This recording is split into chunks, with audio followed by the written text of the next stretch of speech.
Key Realty, and today I am with Melissa Myers. Me and Melissa met when we were at a conference, and what I love about her is that she is just looking at the financial industry and helping out a lot of women. Produced a new book, and so I wanted to take the time to interview her and go through some questions. So tell me, who are you and what do you do? Well, thanks for the opportunity, Tammy. I'm super excited to be able to share with the world what I do. I am a woman who has a heart for helping people. I love troubleshooting things. I have a natural gift for looking at a situation and being able to identify what's right and what's off, and then using creative thinking, brainstorming, masterminding to come up with strategies, sometimes they're unconventional, to help women live their ideal lifestyle. I've interviewed lots of women, well over 100 women for my book specifically, and I've worked with women for a long time. And so I know what's important to them is security and independence. Women like their freedoms, they like to be able to travel, and I like to help them do all of those things, including finding their spot where they can give back and help bless others. Okay, so this brings us to the book, right? This just got published when? In November of 2021. All right. About 6 months ago. So you mentioned some unconventional methods. Let's talk about that. Give me one. Okay, well, the one that everybody says to do, I say not to do, which in chapter 4 we talk about it. It's not to start with a budget. Wow. Okay. That's pretty. That's interesting. Okay. Do you want to give me one more? Yeah. Well, and I can tell you why. Do you want to know why? Sure. Okay. So the reason I believe that it's important not to start with a budget is most people don't know where all of their expenses come from, where their income comes from. They don't know where their money actually goes because they're using Amazon, they're using their credit cards, their bank cards, cash. There's irregular cash flow where you have money from different sources at different points in time. So it becomes really troublesome to try to set up a budget on a monthly basis and live within it. It breeds frustration. And when we're frustrated, what do? We give up, right? Right. So I believe that a better place to start is by getting in tune with, first of all, the right mindset, knowing that you can have any lifestyle that you desire. You just have to set yourself up for that. So if you know you have that belief, then you can start taking the steps to line your money up. And I believe that the first thing you do is, with that mindset, you align your money with your values. That makes sense. So I take my clients through a values exercise. We determine what's really important at the end of the day. If money were no issues, who would you spend time with and what would you spend time doing? Right, so your priorities basically, right? Priorities. Yeah. And then you can start with, so that's like the qualitative side of it, right? Like the heart. Then we can go into the head and the logic, the physical stuff, finding out where all of our stuff is. So mindset first, then getting organized, and then we take the steps to line money up with values and priorities. Okay, so how'd you come about this? How long you been in the business? I'm assuming you have quite a history for being in the financial industry, so tell me about that. Sure. It is over 2 decades now of experience. In fact, this year is 22 years that I've been in financial services working with clients. And the last 10 years, this marks our 10-year anniversary of being independent and being self-employed, working for ourselves, creating financial businesses that serve women. Let me ask you this. What makes you different than everybody else? Ooh, that's a good question. You know, traditionally in our industry, it's about having fewer clients and having clients with a lot of money. Yep. And that's fine. I serve clients with lots of money. I serve clients that are just starting out and getting their mindset right and getting themselves organized from a financial perspective. So what makes me different is I don't have account minimums. Okay, that's nice. We can serve anyone. Typically I work with women, and we can serve women wherever they're at. And that's part of the reason I wrote the book. I wanted to serve more women. I wanted to have an impact because I want to empower women to have confidence in their life. Yep. And if you have confidence in your life, you probably have the confidence with your money. So it bridges the gap that traditional financial services doesn't bring in. Coaching, mindset, community. And we like to celebrate. Right. So I actually have 2 financial service businesses, and one is the traditional financial planning, investments, insurance, Okay. Implementing the financial plan. But the other part of it is the teaching and the mindset and tools, and all the tools are In the right book? here. Okay. So, Melissa, what is your one definition of success? Ooh, that's a good one. I believe when you discover your purpose in life, that's when you've hit success. Okay. Because you can set goals. They can be monetary, they can be status or accomplishments. But when you know what you're supposed to do day in and day out to serve others and why you were put here on earth, I believe that's when you've hit success.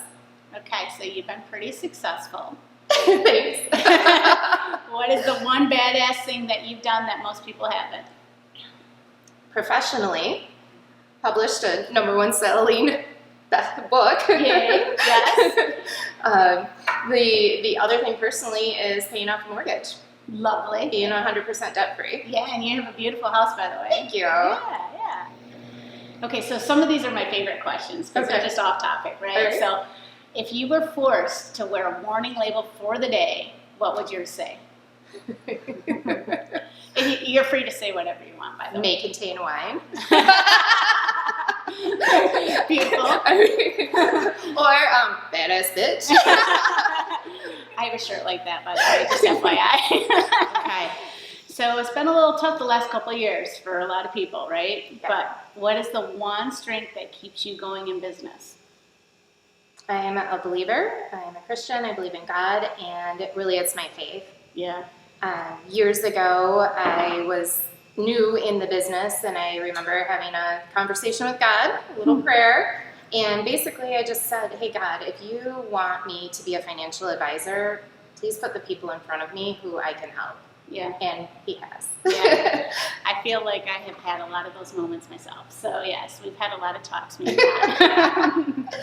All right. So what is the best way someone can prepare in the future for their money? I think it all starts in the present moment.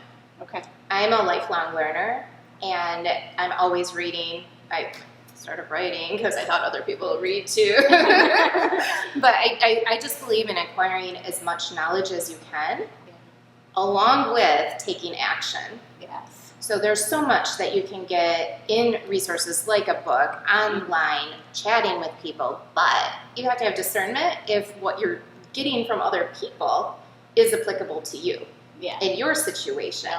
And so you can, do some of the basic things that you find in online resources, other types of media, that kind of thing. I think that you get the most traction, you get the most results quicker, the best results quicker, faster, and they're more sustainable when you work with a coach. Yeah. And- Coach is a big deal. And it can be a coach in any capacity for any area of your life that you're looking to improve and really have accelerated growth, accelerated results. So working with a financial planner, somebody like myself, or any of the financial planners out there, or financial coaches, like if you're just getting started and you don't know, but oftentimes you need multiple resources. When we think about our big financial picture, we need the investment piece, we need insurance, we need do. our estate plan before it's too late. we need the tax professional. So it's multifaceted. And if you can find a person who can act as that central point, the financial quarterback, that's the best step. But what I really believe, like in the industry, is that it's not about the name brand financial services firm. It's about the relationship you have one-to-one Absolutely. with the individual you're taking advice from. Absolutely. If you're not congruent, if you're not on the same wavelength, it's never going to feel good. And if it doesn't feel good, you won't ever implement the advice you're being given. Right. So, I do residential real estate. My tagline is Smart Moves, and that's one of the reasons that I wanted to talk to you, right? Because, I'm good in my facility in residential real estate, but we need other people like you that can help with the finances. We need the accountants, and we need the professionals in all the other places. And my goal is always to have people live, within their means, not live way up here. And of course, that's been a little crazy the last couple of years. But so this is how it works for me and you to work together too, right? With me giving you referrals and everything else. But the financial piece is huge. And I hope, and I think your goal is too, for people to make some smart moves with their money. Yeah, You know, absolutely. yeah. I appreciate introductions, and I love doing them. Exactly. So that's awesome. I think that a big component to being prepared, especially when you're trying to up-level your lifestyle. Yeah. So that's what I'm all about. Like, I want to help women have their lifestyle now that they have now and in the future, or make it even better for them, right? Absolutely. And Absolutely. so I think a big component that goes into success with the financial piece is knowing that if you take some steps to prepare before you have to, Absolutely. then when the opportunity presents itself, you're ready to go. Right. And that's kind of what happened here. Like, we had this house. Right. Right. And it wasn't this house. There was another house here when we bought it, and we ran it as a vacation rental.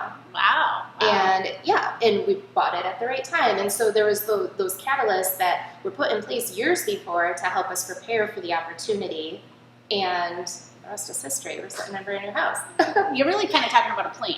Yeah. Kind of a plan of action. And I'm a big person that believes in plans and kind of where you want to go and setting yourself up for the next step, not just reacting. Correct. Right? Being Yes. proactive and stuff. So Before you need to do it. absolutely. Yeah. Absolutely. So I can appreciate people who look at the big picture and then say, okay, this is where we're at. This is where you want to go. Here's the steps that we need to do. Right. Right. And that's really kind of your focus on the financial business, right? Is Yeah.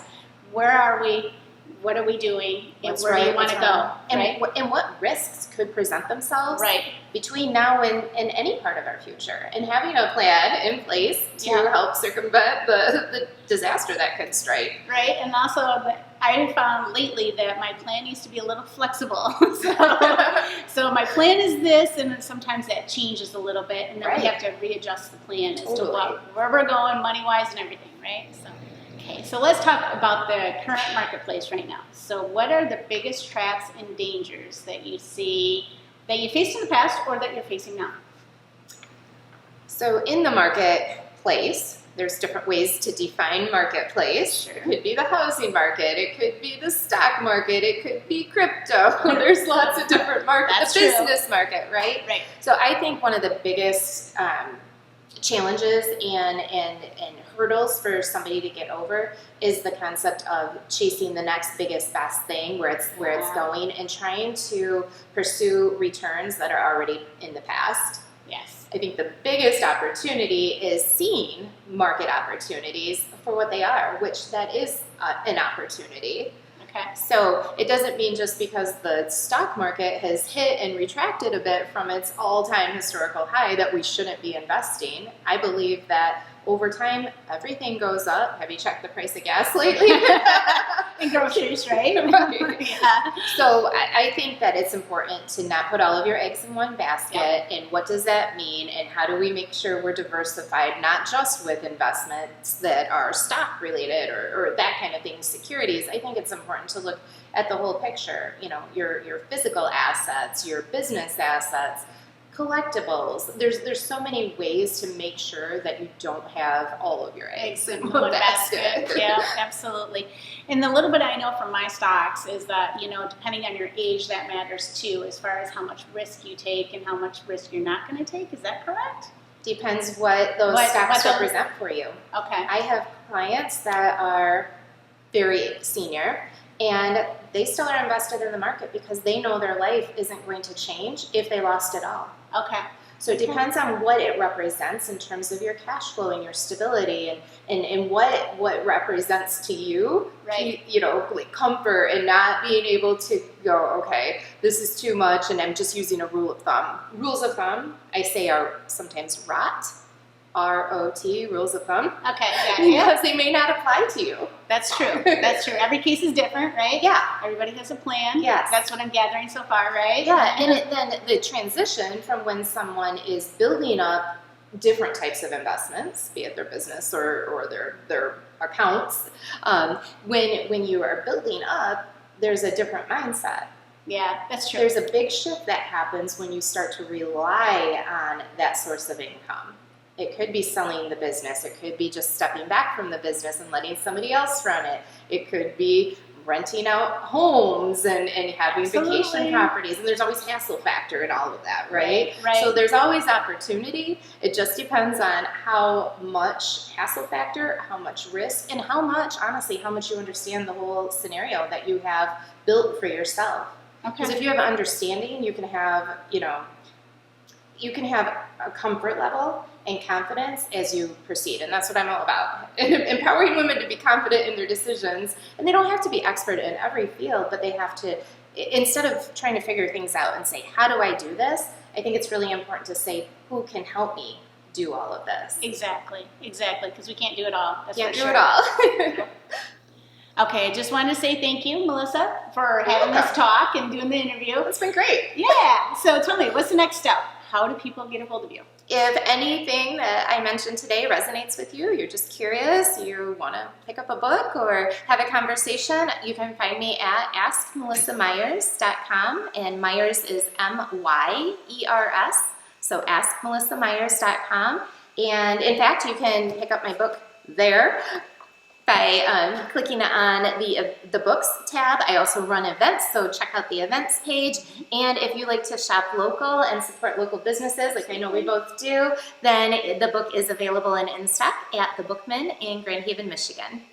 Thank you. You're welcome.